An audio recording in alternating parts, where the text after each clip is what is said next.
یعنی لوگ سوال کرتے ہیں، پوچھتے ہیں کہ اصحاب کہف کتنے تھے؟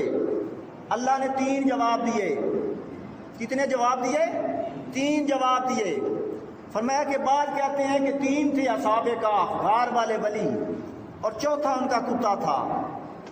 بعض کہتے ہیں کہ 5 تھے اور چھٹا ان کا کتا تھا۔ بعض کہتے ہیں کہ 7 تھے اور 8واں ان کا کتا تھا۔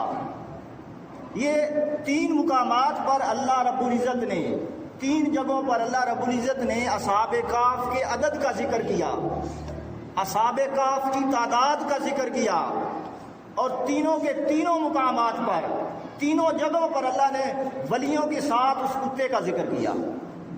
تینوں جگہوں پر اللہ نے اپنے ولیوں کے ساتھ اس کتے کا ذکر کیا۔ کیوں کیا؟ فرمایا کتیا تو میرے ولیوں کے لڑ لگ گیا تھا، تو میری ولیوں کی چوکھٹ پر بیٹھ گیا تھا۔